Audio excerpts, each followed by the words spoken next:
प्रश्न है। Honorable member. I thank the Honourable Minister for giving us the answer to the questions that we asked on regarding PM Abhim. My supplementary question is as follows. Given Karnataka's diverse geographical landscape with both urban and rural disparities, it's crucial to evaluate how PM Abhim focuses on reducing regional health inequalities. Can the government provide detailed reports on how the specific healthcare centres are addressing the challenges faced by remote and rural communities in Karnataka?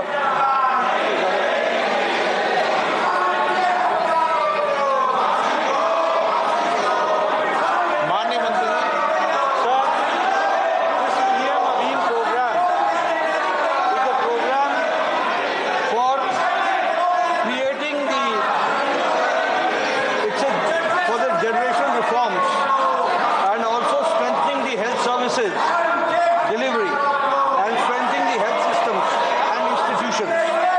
It provides a quality service for the primary healthcare, for the secondary healthcare, and for the tertiary healthcare. Accordingly, it is PM Abhim program is to respond to the pandemics and create a situation where we are able to prepare ourselves effectively to respond the pandemics and disasters. Sir, here I would like to say that there are 5 activities in PM Abhim program. Number 1 is strengthening the Aam Arogya Yojana, Aam Arogya Mandir.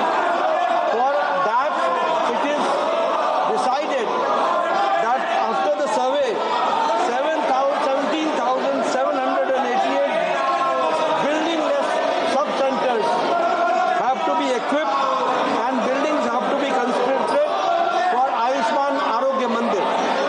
The same way, it has been decided that approximately 11,024 health and wellness centers for Ayushman Arogya Mandir, which we have to focus and see to it that they are strengthened, updated.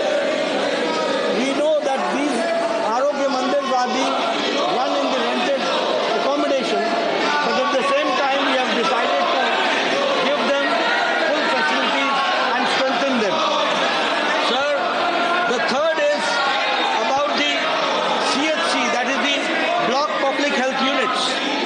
We have decided that 3,382 block public health units will be strengthened, which we also call as CHC.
glad to share that 1,168 crores for strengthening of the 817 Ayushman Arogya Mandir and 21 integrated public health labs and 21 care blocks as per proposal of the state has been approved by the Ministry of Health and Family Welfare.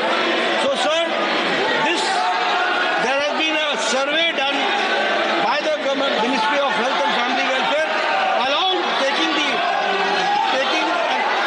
with us the state government, and accordingly a target has been set which we are implementing under the dynamic leadership of Prime Minister Modi, PM Abhim program, and I assure you that this will be completed in the time limit. माननीय सदस्यगण, देश की जनता चाहती है सदन चले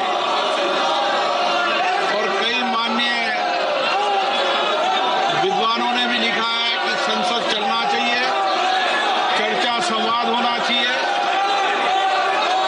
सहमति असहमति हमारे लोकतंत्र की ताकत है। मैं आपसे आग्रह करता हूं, जनता की भावनाओं और उनकी आशाओं आकांक्षाओं के अनुसार आप सदन चलने में सहयोग करें।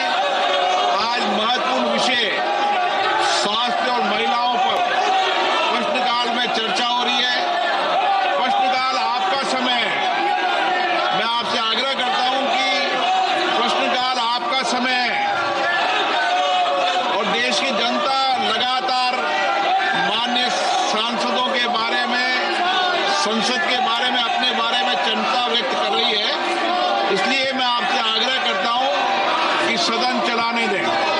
सदन आपका है, सदन सबका है। देश भी चाहता है संसद चले। मैं आग्रहपूर्वक करता हूं आप जाएं। मैं आपको हर विषय, हर मुद्दे पर नियम प्रक्रियाओं के तहत चर्चा करने का पर्याप्त अवसर दूंगा। सदन की कार्रवाई आज 12 बजे तक के लिए स्थगित की जाती है।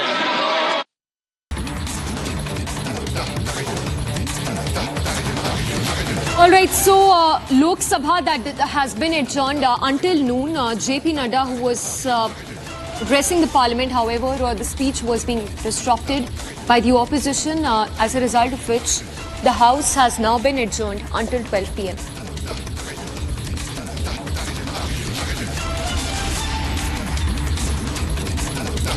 So third day of the parliament session, JP Nadda, who was replying to question number 62 on healthcare centres in Karnataka while uproar and disruption continued, Lok Sabha has been adjourned until noon for fourth straight day. And for now, let's cut to the proceedings in the Rajya Sabha.